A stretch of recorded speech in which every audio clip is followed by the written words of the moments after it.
Het Heljes dialect. Het dialect van de dorpen waarin ik ben opgegroeid, Helden en Panningen.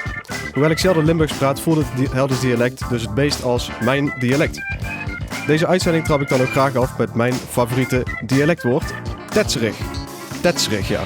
Een woord dat ik buiten ons gezin nog nooit iemand anders heb horen gebruiken. Het betekent in mijn beleving zoiets als klef, drap, pratsch, hoewel het waarschijnlijk ook geen algemeen beschaafd Nederlands is. Het is bruikbaar in allerlei situaties, als de macaroni te lang is doorgekookt en dus tetserig is geworden. Of als er natte, tetserige sneeuw is gevallen. Voor deze podcast heb ik me eens verdiept in de herkomst van het woord. En wat blijkt, het woord tetsig wordt vaker gebruikt in Limburg, Brabant, Zeeland en West-Vlaanderen. Het betekent zoiets als niet goed doorbakken, klef, papperig. Het is terug te vinden in het West-Vlaams etymologisch woordenboek uit 2007, maar ook in het Nederlands etymologisch woordenboek uit 1971 en zelfs in een woordenboek uit 1925. De oorsprong is onbekend, maar het lijkt waarschijnlijk dat de klank van het papperige wordt nagebootst. Ook al gebruikt niemand het woord, het is door die klank al snel duidelijk wat ik ermee bedoel. Tetsig dus eigenlijk, maar het mooie aan taal is dat je er je eigen draai aan kan geven. Ik hou het dus bij tetserig. Kaltakblad, we zien een jonge rij en hier bestaat dus wat. Kaltakblad, zonnegooien hebben we nog niet gehad. Ja, van harte welkom bij deze tweede aflevering van PNM Prootplat, de vierdelige podcastserie van Omroep PNM over de dialecten in de gemeente Pela-Maas. In de eerste aflevering heb ik met mijn gasten gesproken over het belang van de dialecten in Limburg en de ontwikkelingen die we daarin zien. In de volgende afleveringen zoomen we in op de 3 dialectgroepen die te onderscheiden zijn in onze gemeente. Het Heljes over het Helders dialect, het Brits over het Maasbrees dialect en het Mails over het Majels dialect. In deze aflevering over het Heljes zijn te gast Ann Flipse, schrijver van verhalen en gedichten in het Heljes dialect voor onder andere historisch tijdschrift De Munnik en voor Omroep PNM. Marijke Gijzen, nog zo'n creatieve duizendpoot uit Helden, bekend van het Overgedien en als schrijver van vele teksten voor bekende Limburgse carnavalsartiesten. En Herman van Meegen zet zich al jaren in voor de Baarlosse historische werkgroep De Borgt en schreef in 2016 samen met Herman Ewalds het Bolders Woordenboek. Als ik het goed uitspreek, Herman. Woordenboek. Hartstikke goed. Het Bolders. Gaan we het zo meteen over hebben wat het is. Okay. Ik wil graag starten met Ann Flipse. Ik zeg Flipse, maar eigenlijk is het Philipsen in het Nederlands, toch? ABN is Philipsen, zoals je het schrijft. De merknaam en dan EN erachter, maar geen familie. Wat heeft je eigen voorkeur? Nee. Geen voorkeur? Nee. Dat ligt er ook aan wie me aanspreekt. Daar heb ik eigenlijk nooit bij stilgestaan. Nee, Ann Flipsen en eigenlijk ben ik Ann van der Mulder. Zo kennen de mensen in Durp mij. Ja, in Durp Flipsen dus. Ja. Je bent geboren en getogen in Helden en eigenlijk ontzettend veel gedaan. Veel te veel om nu bij stil te staan. Onder andere politiek actief geweest, regisseur van toneelstukken en zelfs een roman geschreven. Ja. Ik zou zeggen, voor wie meer wil weten over jou, kijk op de Heljesche Wikipedia-pagina, want die heb je een. Vond ik wel grappig. Ja, dat wist ik helemaal niet. Dat heb ik ook van iemand gehoord en toen ben ik gaan kijken. Toen was ik stom verbaasd wat ik er allemaal tegenkwam. Maar goed. Ja, die is er. Dat is wel leuk in het Heljes dialect dus ook. Ja. In deze uitzending wil ik graag met je stilstaan bij jouw inzet voor het Helders dialect. Want daar ben je heel erg betrokken bij. Waar komt dat vandaan, die betrokkenheid? Dat is er al zo lang als ik... Nou moet ik natuurlijk Heljes platkallen. Dat is al zo lang als ik kan denken dat mij... Ja, taal... Gij vroeger op de lagere school ook hele goede punten, altijd. Rekenen minder, taal, dat soort bij de 10 of de 9 of altijd. En dat is, ja, dat zit erin. Ik weet het niet. Ik vind het ook, het kallen, wat wij in Helje doen, dat vind ik ook altijd heel belangrijk tussen mensen, dat er gekald wordt over wat er is, wat er speelt. Of ook als er niks is, of als het heel schoon is, of als het heel verdrietig is. Ik vind taal wel een uitingsmiddel. Ja, zonder dat kennen we eigenlijk niet. Denk ik. En je zegt, het valt me op dat je het woord kallen met een lach zegt. Waarom is dat? Omdat er heel veel versies van zien. We praten, we kallen, we ja. Spreken. Ja, spreken, dat zag hij mijn kinderen vroeger. Mama heeft de preekstoel wel metgenomen. Het is wel als ik van wal stook. Die neiging heb ik wel eens. Ja. Ja. Je hebt ook wel eens een dichtbundel in het Nederlands geschreven, Nederlandstalig. Ja, dat was bij een ideële uitgeverij in Remuin. Je zou zeggen, daar heb je veel meer bereik mee in potentie, want er wordt veel Ja, meer dat gesproken. was bij het schrijven van Tango in Dreekwastmoord precies dezelfde afweging. Maar toen heb ik toch gekozen voor wat mij het dichtst op mijn hart zoet. Ja. Dialect. En ik wist dat dat het gevolg was. Want daar heb ik geen roeikrats aan verdiend. Eerder nog, ik kwam over het break-even punt of zoiets. Kwam ik niet overheen. Terwijl het een nadruk heeft gehad. Ja. Toch, ja. En nooit overwogen om meer dichtbundels of boeken in het Nederlandstalig te schrijven. Of ik dat van plan ben? Ja, of overwogen hebt. Ja, regelmatig. Maar zolang als ik mijn kop vol heb met bijvoorbeeld regisseren, wat nou is. Nee, al wel heel lang niet, dat leeg ik. Maar daar moet ik rust voor hebben. Dan moet ik de kop voor leeg kunnen maken. En ergens gaan zitten hoe ik niet te veel bij de mensen ben. Dan gaat het. Dan wil ik dat en dan kan ik dat. Ja. Je schrijft onder andere voor De Munnik, het historische blad tijdschrift. van Helden, tijdschrift. Ja. Ja. En ook sinds kort, een aantal maanden, dialectverhalen bij Omroep BNM dagelijks, samen met je dochter. Dat kwam door corona. Wie ik huurde wat dat voor met name oude mensen ging betekenen in het begin. En ik gewoon dukker in de dagopvang langs bij in Helje Dorp om een verhaal te vertellen. En die mensen die vreten dat, die vingen dat heerlijk. Omdat er duk herkenning in zit. Omdat ik veel verhalen van mensen uit dorp opteken. Dus dat vingen ze heel fijn. En toen dacht ik heb daar goed wat liggen, toes. Ik gewoon Bart, Nelis bellen, appen, Onze hoofdredacteur. mailen. Ja, de hoofdredacteur. En die vond het goed. Bart, kan ik het centiet krijgen? En een gastdagen achterin. Mijn verhalen voor PNM, televisie. Voor die mensen die nou opgesloten en hun familie niet zien. En ja, dat is gebeurd. En waarom dan in het dialect? Wat is de meerwaarde daarvan? Ik kan dat ook wel in het ABN, maar dan verliezen ze de glans, vind ik zelf. Dan is het een kunstje flikken. En dat is misschien heel onerbiedig dat ik dat zo zeg, maar mijn Tango in Dreekwastmoord heb ik ook geprobeerd in het Nederlands te vertalen. Daar ben ik ook een heel eind met gekomen. En op een gegeven moment, viel dat plat, viel dat weg. Zo van, ja, wat ik nou aan het doen ben, dat heeft niks meer met mij te maken. En dat wil dus zeggen, dat is een conclusie die ik achteraf trok. Ik schreef in het plat omdat het de taal is die het dichtst, die me aan het hart zit. Ik beleef alles in het plat. Ja, en je bent ook uitvaartbegeleider.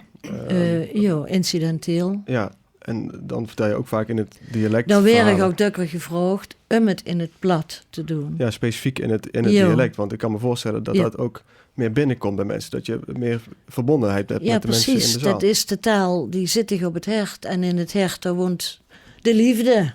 Ja, die is in het geding als er immers dood is gegaan. Ja. Hoe ze van is gegooid. Toch? Ja, dat gaat minder in het toch wat killere, algemeen beschaafde Nederlands. Ja. Dan is het, voor mij is dat kopwerk. En anders is het, ja, voor mij, ja. Ja. Ja, herken je dat verschil, Marijke? Ja, gelijk. Ik ben het helemaal met aan eens. Ja. Ja. Ik denk dat we inderdaad wonen in het hart. Het Helders dialect zelf. Ik heb ook even gesproken met je voorganger bij Van de Munnik, Frans Willems. Die ook jarenlang daarvoor heeft geschreven. En die zei, ja, het ontwikkelt zich heel erg. En ik vind dat er bij Anne ook wel wat Venlose trekjes in het Helders dialect zitten. Daar ben ik me niet bewust van. Maar ja, die wonen er ook in Helje. Mensen die een Venlose geschiedenis hebben. Mijn oudste kleindochter bijvoorbeeld, die heeft heel veel Venlo's in haar taal. Maar die is hij geboren. Maar dat komt omdat er de andere opa uit Venlo kwam. Of uit Blerk. En daar heeft hij dat hoorfijn van overgenomen. Dus die heeft ook wel haar eigen Heljes dialect. En wat voor verschillen zijn dat dan? Wat moet ik dan aan denken? Ja, broten. In plaats van kallen? Ja, hand. In plaats van heng. Of handje? Nee, dat is... Nee, Dat is meer Bollers. nee, dat is wel van... Meer van... Vermeung, die kan, of niet? Ja, Oh, dat, is ja. zeker, dat is zeker geen Bollers. Geen Bollers? Nee. Dan zitten we ook het zuidelijke, ja, Midden-Limburg. Dan komt die tje-klank Ja. in een hoek. En Wirtsch. Ja. Wiert. Dan moet ik zeggen dat Helde ook al de J-klank wel ergens vertegenwoordigd heeft. Dus nee, voor niks Helje. Helje. Ja, Heljes vind ik, dat had een hele harde klank. Hard. Vergeleken met andere dialecten. Het is geen fijne ronge taal. En waar komt dat door? Zijn er specifieke woorden of letters? Nou, zeg je, nou ben ik me bewust wat ze nou aan het zeggen, Philipsen, maar... dat kan ik niet goed uitleggen. Rongetaal of rechte taal. Als ik regisseer, dan geef ik ook een regieaanwijzing van... Nou moet ze in een rechte streep kallen. En dan bedoel ik die scherpe taal. Goed uitspreken, goed articuleren. Heel belangrijk. Ja. Het Helders dialect is taalkundig gezien een dialect wat eigenlijk in meer dorpen gesproken wordt. Helder en Panningen, Echel, Beringen, Grashoek. Ja, maar dat is toch niet precies hetzelfde. Ik heb lang met Ton Vereen verkeerd. En ook wel eens verhalen van Ton verteld in het Heljes. Ton kan het niet. En wie is Ton? Waar komt hij vandaan? Ton Vereen, nogal... Hier zitten ze allemaal neer te knikken. Ik hoop dat Ton Ja, niet ik ken Ton duurt. van Rijn wel, Ik maar wel, ik weet niet ken waar er vanaf komt. Uit Helje. Is hij een Ringoverstraat. Het is gebeurd goed Helden. Bij de Stijnfabriek. Oh ja. En dat is de andere kant van Kapel, zou ik maar zeggen, de achterkant van Kapel ten opzichte van ik kom van het boetegebied van Dorp. Maar wij hebben soms oneenigheid over de uitspraken of de uitgangen van een Heljes woord, dat hij ton dus heel anders in de kop en in zijn taal als ik. Gek maar hoor. Kun je wat van die verschillen noemen? Uitgangen, waas of waar, bijvoorbeeld. Der waas of der waar. Ja, dat zong soms echt lijnrecht tegenovereen. Flinke discussies over gehad. Ja. Ja, leuk. Wat zijn nou de belangrijkste kenmerken eigenlijk van het Helders dialect? Wat zijn de kenmerken van het Heljes dialect? Ik heb jarenlang gezocht naar het woordje, naar een dialectwoord voor teder, het begrip. Tot nog toe heb ik het wetstoot. Volgens mij bestaat het niet in het Heljes. Het Heljes stamt uit een tijd dat er armoed was. Zo interpreteer ik dat, hè. Mensen moesten keihard werken op de arme kniensgrond die hij was, wie dat de kunstmis kwam. Dus overbodige woorden, net zo goed als dat tederheid, er was misschien geen tijd en geen plakvuur. Dat is er even goed wel geweest. Maar dat is niet... Dat heeft niet geleefd onder de mensen. Die hebben wel wat anders te doen. Je hebt angers aan de kop. En maar een heel klein voorbeeld te noemen. Daarom, dat heeft ook te maken met dat ik het noem een helle taal, een scherpe taal. Omdat hij is voortgekomen uit een tijd waarin armoede was. Ja, dat is mijn interpretatie, hè. Ik weet niet of ik heb bij Pierre Bakkes 2 jaar dialect... wie heette die cursus? In Neerhoeven, die boven Café Maneslust. Daar ben ik trouw heen geweest. En Pierre Bakkes was de dialectdeskundige aangesteld door de provincie, hè. Die kwam van Moerfort, hè? Die kwam van, die bestaat nog, volgens mij. Die is er nog. Die is van Moerfort, ja. Montvoort. En waarom vertel ik dat nou? Daar zoet gaat aan vast wat ik hem dat verschil duidelijk. Oh, toen hebben we het ook gehad over hele volkenstammen die oorspronkelijk en toen ergens in Pruisen zijn beland.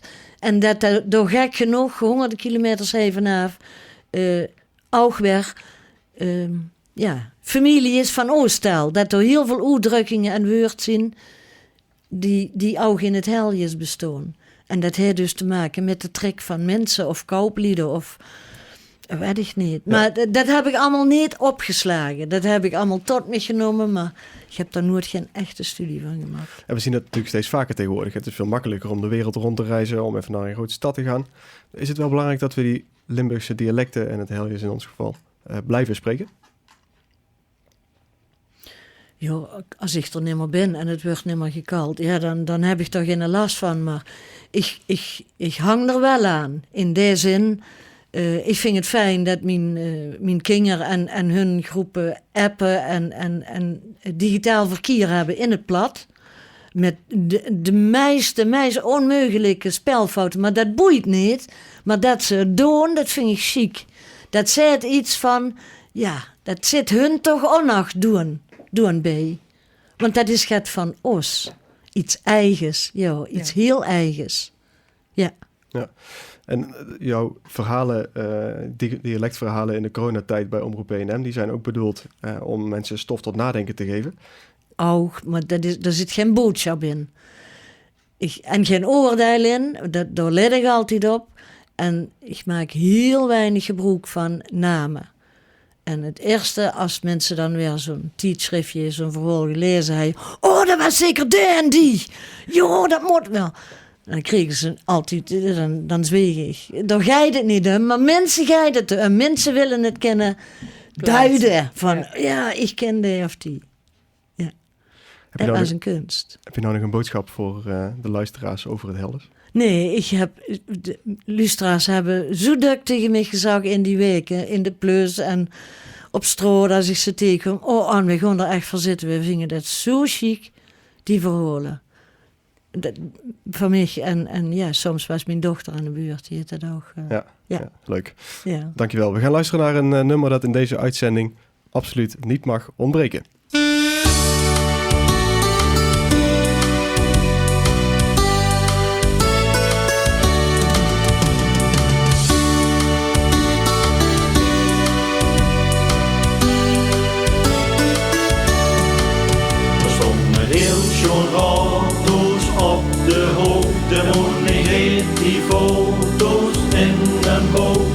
Het is jammer, maar de tijd is er niet meer. Een matrasfabriek wordt apotheek, een ooiementjeskroeg, een discotheek. Zo gaat het in ons dorpje steeds maar weer. Alleen de vogelhoofd zien een mooie glans. De aarde nog de sfeer. De dorp is er nog steeds een godglaas beer. Schoon hel je er met de keuken aan de horizon en de rieten zang bij de schrost de meulenstrom.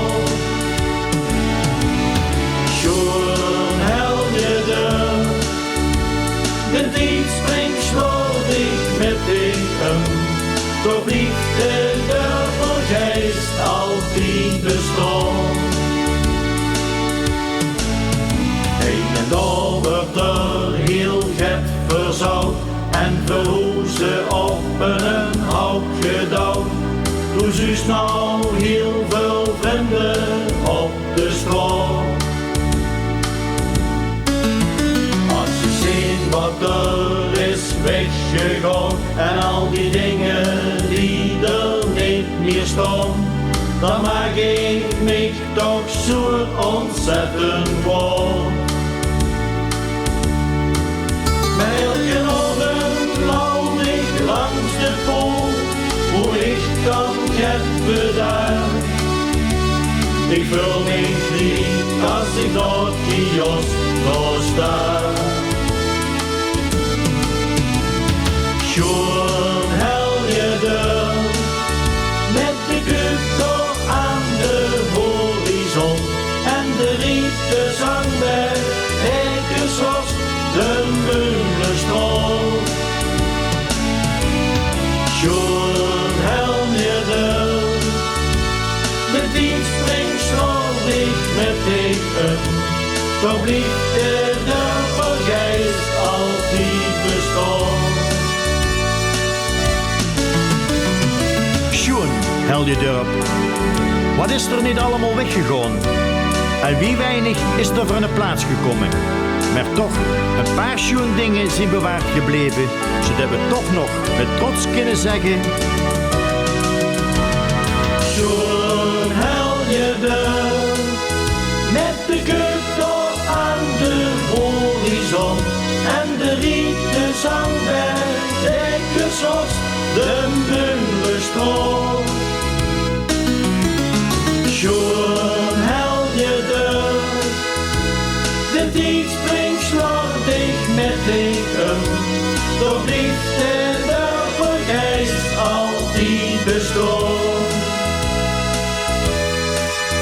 Toch zal het al je doet helemaal vergaan.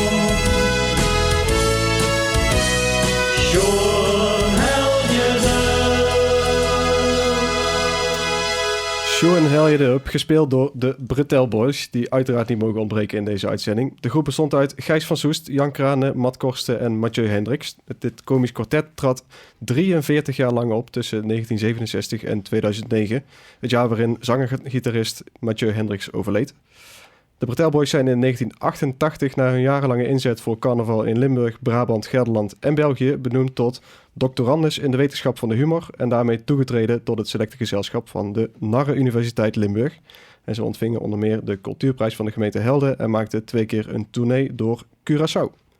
We gaan luisteren naar het dialectwoord van Paul Aarts. Paul is niet alleen trompetist bij de Heldense fanfare Sint Cecilia en zanger bij de band Oud IJzer, maar ook radiomaker bij Omroep ENM. Sommige mensen maken er een sport van. Goed dialect kallen. En kallen, dat is niet praten, hè. Ik heb een keer een discussie meegemaakt. Die ging over het woord bessem en het woord bezem. Is het nou een bezem of een bessem? Dus zou je zeggen een bessem, want dat is lekker Limburgs. Maar in het Heljes dialect blijkt het dus bezem te zien. Mijn man was ervan overtuigd. En mijn man is ook altijd iemand die vindt dat ze perfect dialect moest kallen. Ja, dat is een groot goed natuurlijk. Maar inmiddels zien we zo met elkaar verweven geraakt dat dat dialect een beetje vervormt. En we praten echt niet meer, we kallen echt niet meer hetzelfde als voorheer. En dat is wel iets wat frappant is en wel erg leuk om te merken, dat sommige mensen nog steeds vasthouden aan het oude, gooie dialect. Marijke Gijzen, ze schreef eigen gedichtenbundels, liedjes, heeft een passie voor schrijven, winnaar van de publieksprijs, bij de cultuurprijs ook. Je zegt zelf dat je teksten verwoorden wat er van binnen gebeurt en dat ze er gewoon uitkomen rollen. Is het echt zo eenvoudig? Zo is het, ja. Voor de buitenwereld lijkt het heel eenvoudig. Voor mijzelf trouwens eigenlijk ook. Want als ik ergens over na moet gaan denken, dan wordt het gekunsteld. Dan is het niet meer van mijzelf. En als ik merk dat ik iets aan het maken ben, waar ik in dat stukje terechtkom, dan kan ik het net zo goed wegleggen, want dan ga je het niks weren.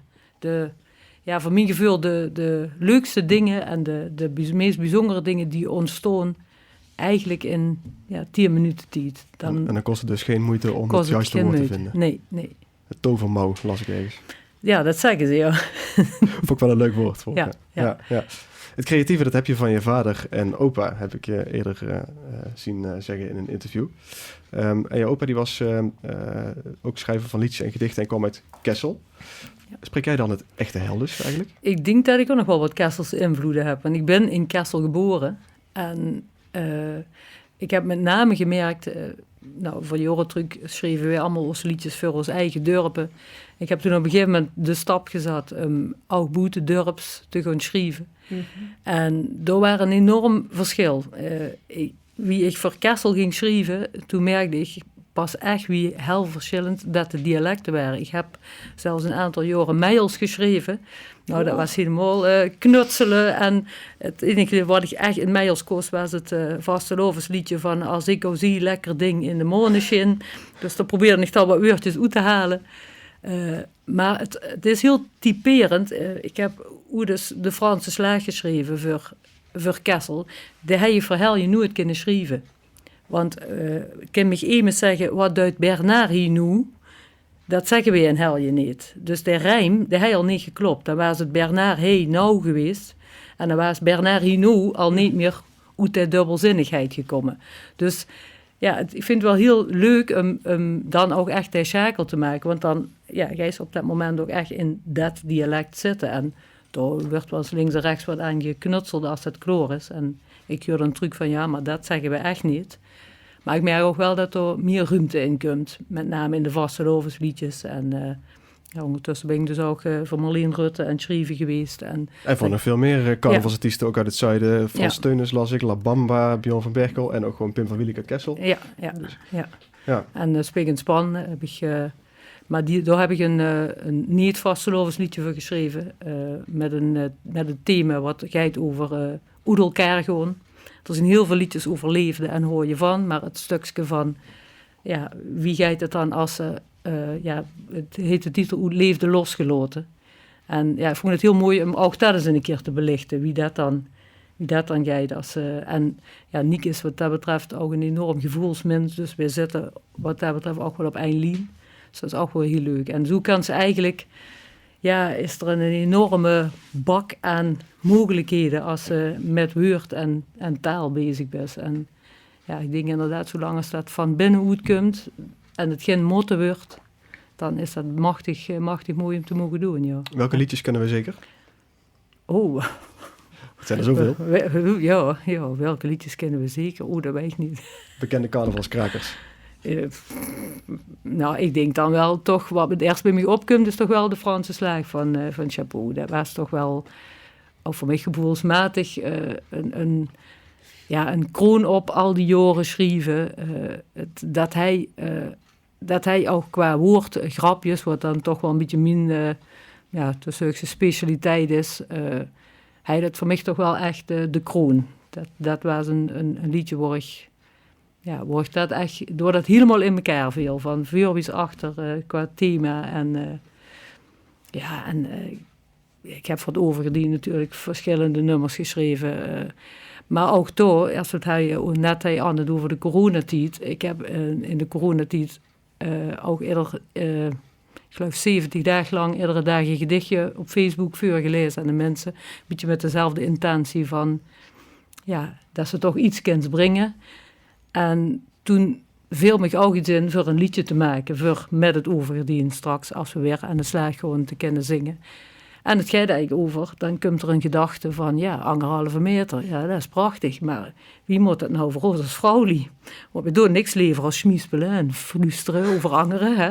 En dan ga je dat niet meer. Dus zo ontstaat dan, ja, als ze wil, kan ik een klein stukje zingen. Ja. Nou, het is gedaan met geroddel en gefluister, met geschmispel en geprevel, heel zachtjes tegen een. Wie heilig ook probeer, wie goedig luister, 1,5 meter is de wie doet eind. Afstand hoor je, dat is prima, maar als ik het goed vertel, schreeuw het van de daken, dat is het nee normaal. Man, wat is die Gries geworden, denkst toe dat die door nog woont, heeft die de bijn weer niet geschoren, en wat heet die een dikke, la la la la la, enzovoorts. Zoiets dus. Dat kun je dus niet meer zeggen als je op 1,5 meter staat. Nee. Een woord, ja.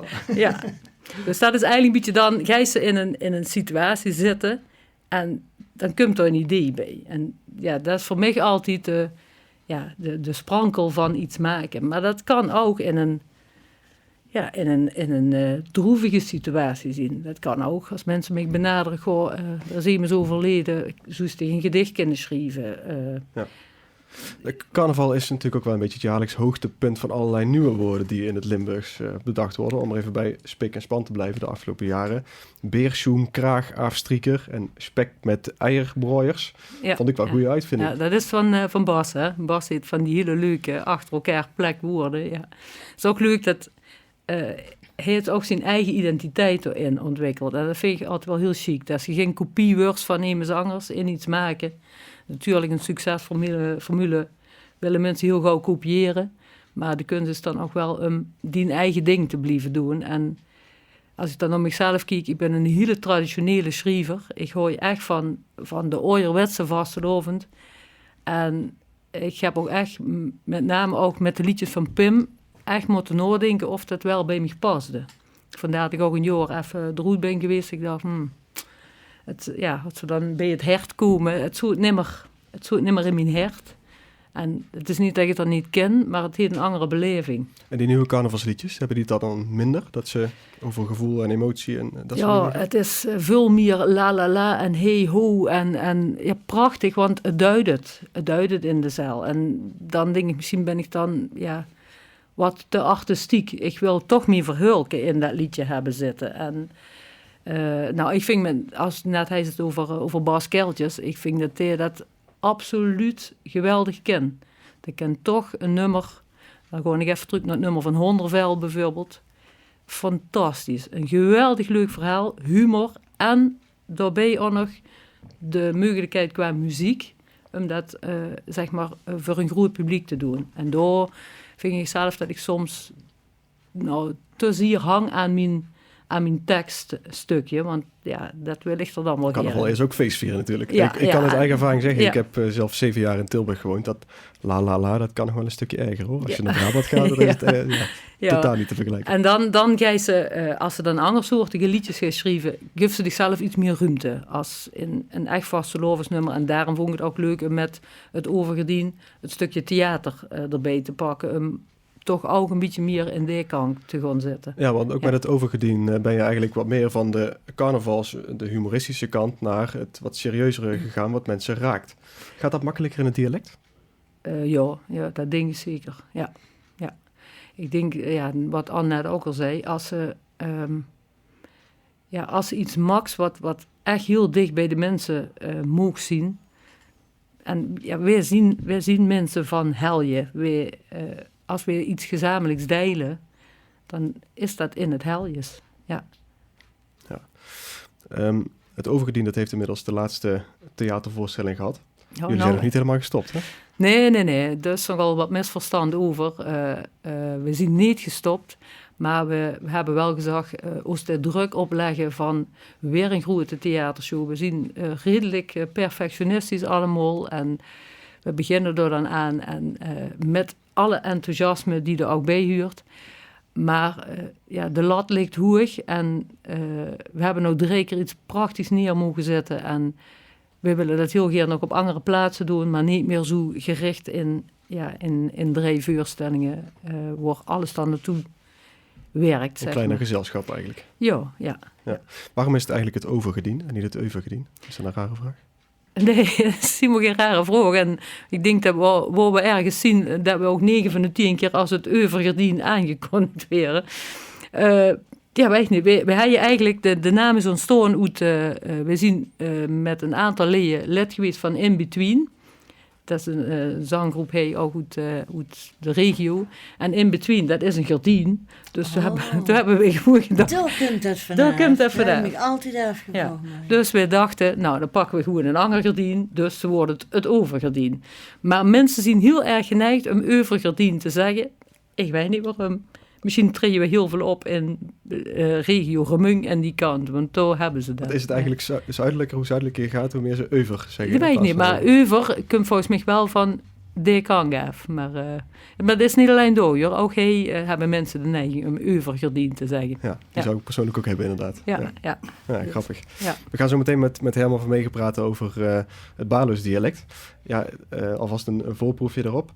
Vind je het Helders nou en het Baarlus vergelijkbaar met elkaar? Of is het Baarlus eigenlijk toch echt een eigen dialect? Ja, ik denk dat Bolders wel anders is. Ik vind dat een geweldig ding wat ik voor vorig jaar of een jaar ervoor, weet ik niet. En het komt volgens mij uit Brie.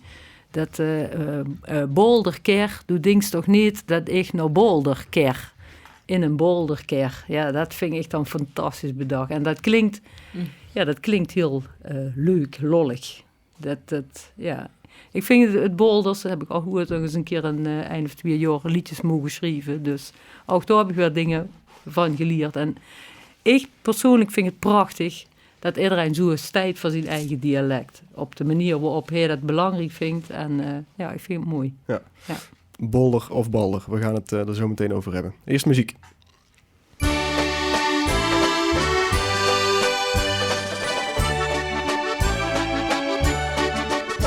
Ik weet niet of u dit al wist, maar steeds als het gezellig is, dan voelen we ons heel goed thuis en willen dan niet nog hoes. Altijd de laatste, dat kun bij ons weg alweer.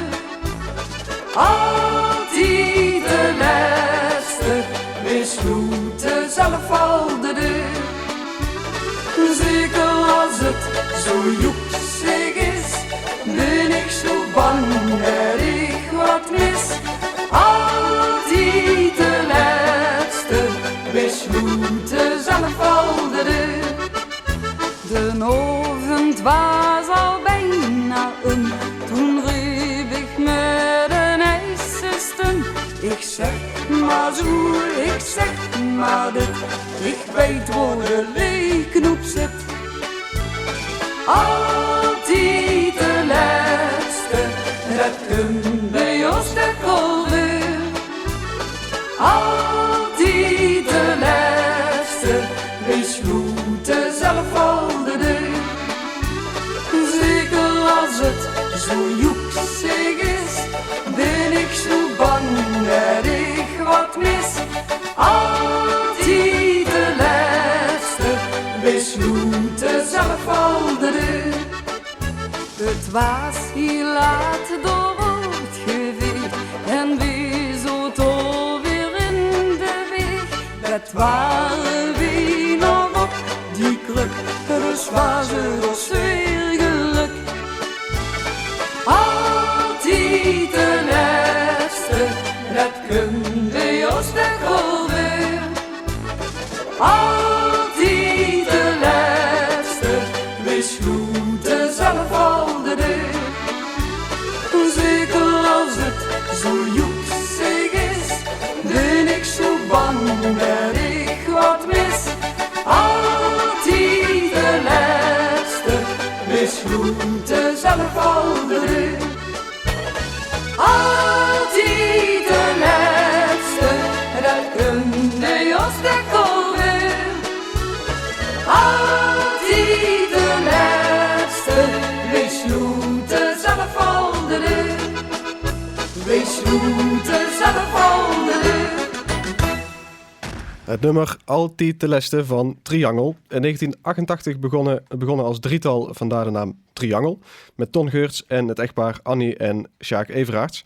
Ik moet altijd even denken of het Jacques of Sjaak is. Want in groep 5 en 7 van de basisschool was hij mijn leraar en noemde ik hem Jacques. En pas later kwam ik erachter dat buiten het klaslokaal iedereen hem Sjaak noemde. Op zijn Limburgs dus. En toen Ton Geurts in 2001 stopte, zijn Sjaak of Jacques en Annie onder dezelfde naam nog enkele jaren doorgegaan. Met het nummer Altijd de Leste behaalde het drietal in 1991 de tweede plaats bij het LVK. En stonden ze in 2016 op nummer 1 in de top 1111. Jip Huis is niet alleen mijn zeer gewaardeerde technicus van vandaag. Dag Jip. Hij is ook een trotse inwoner van Helden en kreeg het Heldens dialect met de paplepel ingegoten. Jip, wat is jouw favoriete dialectwoord? Mijn dialectwoord voor deze aflevering is kwak. Of beter gezegd kwek. Want een kwek, dat is een kikker. Alleen, het leuke daaraan is dat ik Maasbrees en Heldjes opgevoed ben. En dat ze een bree kwak zeggen, waar de Heldenaren een kwek zeggen. Mooie anekdote daarbij is misschien wel dat ik altijd dacht dat het een verzinsel was van mijn pap. Die verzinde nog wel eens woorden voor dingen zodat ik het makkelijker kon onthouden. Of zodat wij als kinder het makkelijker konden onthouden wat het precies was. En we samen precies wisten wat we bedoelden. Maar ik kwam er later nog eigenlijk achter dat kwek gewoon wel degelijk het dialectwoord is van een kikker. Misschien ook nog om daarbij te vertellen. Mijn papa had het nooit gedaan, zou ik erbij zeggen. Dat moest ik erbij zeggen van hem. Maar een kwek die werd vroeger ook wel eens opgeblazen. En dan wordt hij kwek bij zijn vel gegrepen. En dan stoken we een speer of struien of reet door zijn monduitgang. En dan blozen en dan werd het dieker en dieker en dieker. En ja, dan waren er ook mensen bij die zeiden van ja, ik ga niet naar hetzelfde stekje aan de uiteinde blozen zoals ik aangeblazen is. Dan dreig ik hem. Maar ja, dat is natuurlijk helemaal niet echt lekker. En een kwek dus. Of ja, ik zeg misschien ook wel kwak tegen een kikker. Een kwak. Een kwak, helemaal van Meegen. Een kwek of misschien een kwak in het Dan moet ik Balders gaan praten. Nee, bij ons is het een kwek. Een kwek. Een volledige kwek, ja. Oké. Je hebt meerdere boeken geschreven over Baarlo, de Baarlose geschiedenis en carnaval in Baarlo. Maar in 2016 ook een tweedelig woordenboek in het Baarloos. Was dat er nog niet daarvoor? Nee, er bestonden wel het woordenlijsten, maar echt een boek, dat hebben we nog niet. En op een bepaald moment worden er 2 gasten in Boulder bezig met een woordenboek. En die 2 die hebben zich op een gegeven moment bijeengeraapt. En die zien ivrig gaan schrijven. En als ze een woordenboek schrijft, dan is dat niet het wat ze in een jaar tijd gereid hebben. Daar best een tijd mee bezig. Dat heeft dus zo'n 15 jaar dat was in beslag genomen. Want toen wil ze dat goed doen. Ja, want jullie hebben onder andere ook heel veel mensen gesproken voor het woordenboek. Ja, dat is inderdaad zo. Kijk, de kans uitgaan van andere woordenboek die er bestaan en door woord uithalen en die proberen te vertalen naar hun eigen dialect. Dat hebben we voor een gedeelte natuurlijk ook wel gedaan. Maar we zien inderdaad de boer opgegaan. We hebben met mensen rond de tafel gezeten en ook verschillende generaties. Dat ze ook duidelijk het verschil gaan huren. En dat wordt voor mij eigenlijk de belangrijkste drive. Waar zitten de verschillen en wie verhangert de Boulders eigenlijk? Om maar zo'n eeuwige discussie beter te pakken meteen. Is het nou Boulder of Balder? Oh, zo. Nou, als ik in Helje woon, dan moet ik Balder zeggen. En woon ik in Boulder, dan is het Boulder. Ja. Ja, kijk, dat is, ik heb me er vanmorgen eens even voor dit gesprek op gefocust. Want ja, ik ben zelf geen heldeneer, dus ik huur wel helders een beheer. Maar om nu te zeggen van nou goed, spreek eens een leuk woordje helders, dat gaat me niet lukken. Het is wel zo, dat heb ik ook net tegen mijn 2 gasten ook gezegd. Kijk, als nou, wat is nou typisch die eigen dialect, wat is typisch Boulders, wat is typisch helders? Dat zou ze eigenlijk niet degene moeten vragen die er zelf vanaf komt, dat moet ze een andere vragen die er niet woont. Want die huurt het. Nou, wat is typisch helders volgens jou? Nou ja, goed, ik had die een paar dingetjes opgeschreven. Wat me bijvoorbeeld opvalt, dat is de klank A. Daar zit er nogal behoorlijk in Helden. Nu is dat niet erg dat je dat hebt. Maar als ik het over een verhaal heb of een verhaal, of ik noem, of ik naam, of ik loog, of ik laag, dan is dat heel typerend voor deze hoek. In dialecten trouwens, in algemene zin. Tijdens de muziek hadden we het er ook al over dat het misschien ook wel een stuk verklaart waarom Anne het ervaart als een wat hardere taal, verhaal of verhaal. Ja, dat zo ken ik. We hebben een Boulders, vooral die oorklank, die zit dieper. Maar er zijn natuurlijk ook andere dingen die me opvallen. Dat is mijn schoonmoeder, die woord van Kapel. Wie zeggen in Boulder, zeggen we Panningen, maar er zijn er ook die Kapel zeggen. En mijn schoonmoeder, die is gewoon verhoezen. En die heeft zich in de maan getrouwd met zusteren. En dat zijn altijd interessante mensen die vertrekken uit een dorp. Die moesten ze eigenlijk hebben. Die heb ik namelijk bij mijn woordenboek er ook bij gehad. Mensen die echt het dorp hebben verloten en door met eigenlijk hun dialect gekoesterd hebben.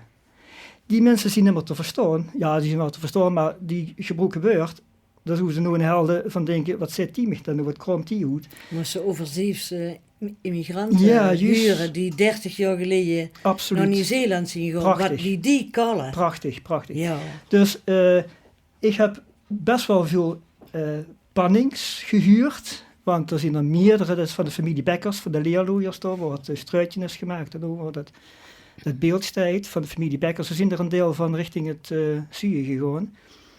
En als die door in discussie gingen, dan kwam dat richtige pannings kwam dan door naar boven. En dan ging het niet over de kast, maar dan ging het over de koers. Nou, ja, dat is natuurlijk de vraag of dat überhaupt hier nog iemand zit, ik weet het niet. Maar dat zien van die woord, of niet graas, maar groos. daar zitten klanken in dat je denkt, volgens mij hurig die nummer 1 helden. En dat fascineerde me wel. Dus dan heb ik vanmorgen nog eens even mijn vrouw ook gevraagd, die eigenlijk natuurlijk het zusterkump, uiteraard. Hè. Zo van, wat kan ze dit nog herinneren wat die mam zag? Ja, mijn mam, ja. Ik heb zusters gepraat, hè. Ja, zo gaat dat dan, ja. Maar ik heb er wel een aantal kenmerken opgeschreven. Dat wordt dus die O, die A is, die hele stevige A. We hebben het ook over de U van over en over. Dat over, dat zeggen we in Boulder ook hier, over. Dat is niet het wat meer in het zuiden zit. Over, een Venlo is ook over. Wat je ook doet, dat is, als je van een overe weg hebt, dan merk je de weeg van. Die E, die is nog heel erg kenmerkend in het Helders. Een overweeg, ik geloof dat je zo gaat zeggen. Wat je ook doet, dat is die korte klank de A, de A. Wie balder zeggen. Wat zeg je tegen zoot? Wat zeg je ook zoot? Hè, denk ik, ja. Maar als je dat gaat verkleinen, in de verkleinwoord, er zit ook een bepaalde dingen. Want ik heb namelijk gemerkt dat als we stroot zeggen en dus een struitje, dan is het een strutje. Mm-hmm. Dat is hoe kort, hoe klein. En wat je hier in Helden ook doet, en ik hoop dat je dat toch een beetje probeert vast te houden, dat doen we namelijk in Boulder totaal niet. Dat nemen we in de taalwetenschap. Ik ben zelf geen taalwetenschapper, maar ik heb het gelezen.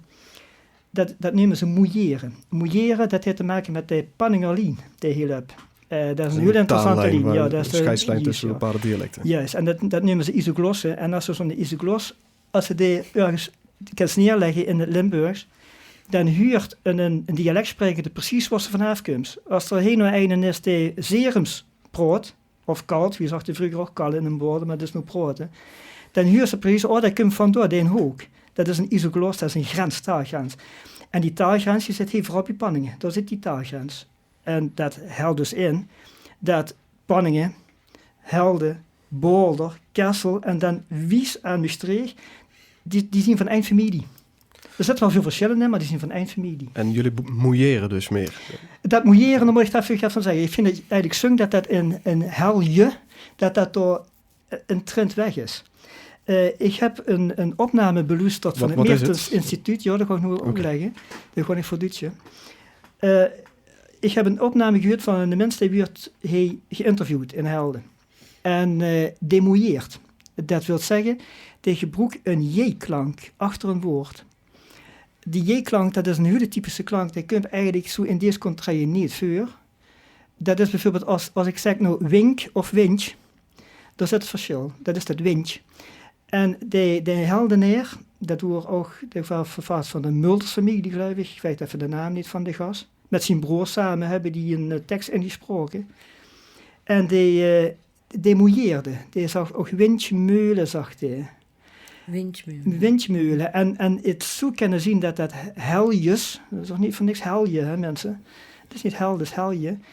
Dat je die J, dat je die een beetje aan het verleren ziet. Door de decennia heen. Ik zeg ook wel windje.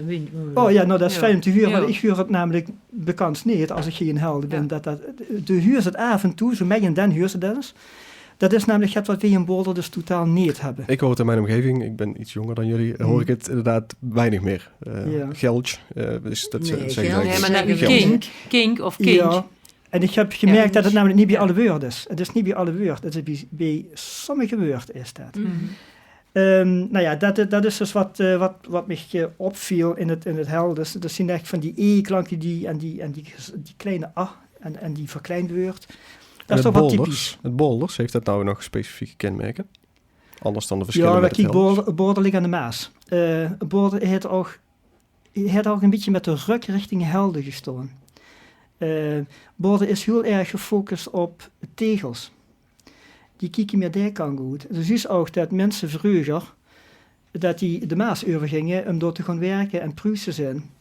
Dus veel minder de piel in. Er waren wel mensen uit de piel die naar Boulder kwamen. Of meestal bleven die wel in deze contraille hangen, zelfs in Helden en zo.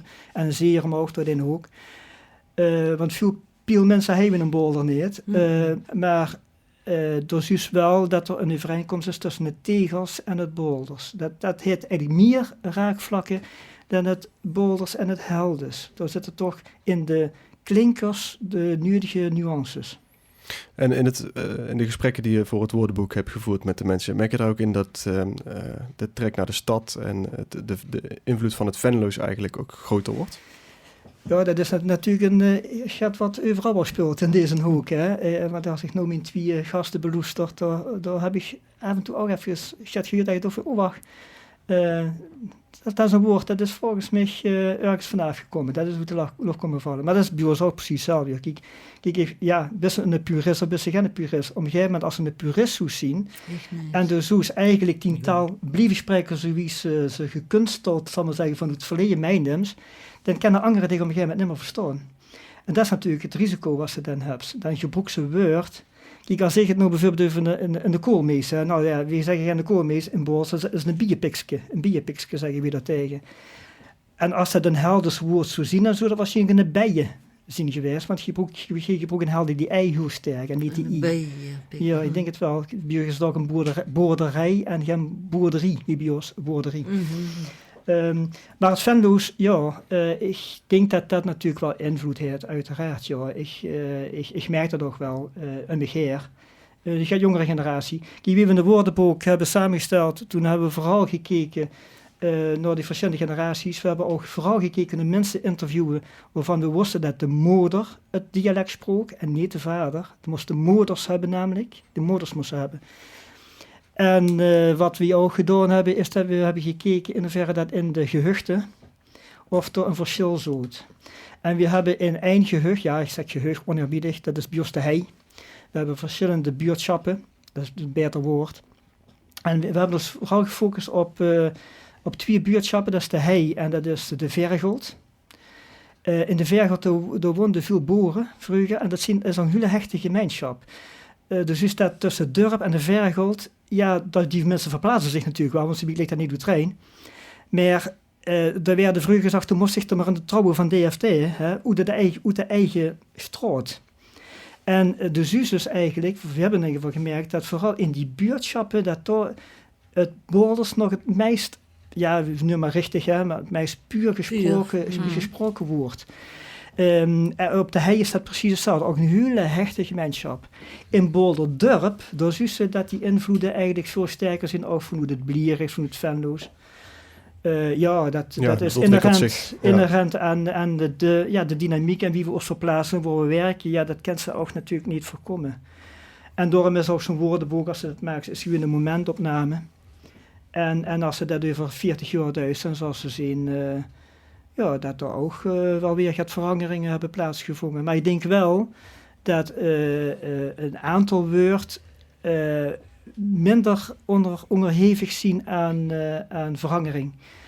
Als je zo'n woord hebt wat betrekking heeft op het weer. Het blijft altijd regenen, het blijft altijd koud, het blijft schuiverig, of een homoshoor, of het, zeg het maar. Maar als je nou woord hebt die ook meer te maken hebben met ook zijn eigen tijd. Er zijn nog heel veel woorden die zien gewoon verdwenen. Omdat er toch niet meer in deze tijd een woord is. Een vaatsmang bijvoorbeeld. Ja, wij weten nog wat een vaatsmang is. Ik heb ze zelfs nooit gebruikt. Dus ik ken dat heel erg. Wat was het? Ja, dat is volgens mij is dat een mang met kaf van het koren geloof ik te scheiden, dan moest dat opkloppen. Ja, zelfs dat durf ik niet met zekerheid te zeggen. Maar ja, dus juist inderdaad dat het maken heeft met werktuigen van vroeger. En dat zien natuurlijk woorden die gewoon totaal verdwijnen. Was er ook juist. En dat vind jij wel een beetje jammer. Als ik even weer van jammer mag spreken. Dat zien die woorden die eigenlijk te maken hebben met bloemen en met biesten. Dat is zo zing. Dat er echt woord die echt best wel leuk zien, toch verdwijnen. Het zien vooral bloemennamen. Een hongsbloem, ja, iedereen zegt persbloem. Hè. Maar een hongsbloem is het oud-Bolders eigenlijk. Het zal waarschijnlijk hier in Helder of vroeger ook wel gezag zien geworden. En ze hebben nog verschillende woorden die, zo'n woord wat ik nog wel eens gebruik, waar mensen dan van de stoel afvallen, dat is een Engast. Een Engels, dat is een ekster. Ja, kijk, er zijn mensen die weten dat nog wel, maar dan vloekt me dat woord toe. En dan denk ik, mensen, we gaan wel tijd nog even. Ik heb het zelfs al bij het woord eng. Wat toch gewoon een eend, hè, een eng. Ja, is het nou zo spannend allemaal? Maar er zijn mensen die die maken er een eend van tegenwoordig. Ja. Ja, En die klopt. zeg ik zelfs tegenwoordig, terwijl het tegenwoordig is. Hè. Dus ik bedoel, Je hebt in juli het stokje van het voorzitterschap overgedragen van de historische werkgroep De Borgt aan Klopt. Geert Segers. Gaat hij Ja. zich nou net zo hard inzetten voor het Baarles dialect? ja, nou kijk, Geert is in ieder geval wel een gebeurtig Bolderneer. Dus hij is van Bolder, dat is een Bolderse. Maar op een gegeven moment is dat eigen lach, hè. Het eigen slag, het woord, de boek ligt er. Hè. Kijk, en ja, kan zich invloed uitoefenen op veranderingen van dialect? Nou ja, ik denk het niet. Ik denk bij mij, geloof dat maar gewoon gebeuren. Mijn overgrootmoeder zal ook andere woorden hebben gebruikt.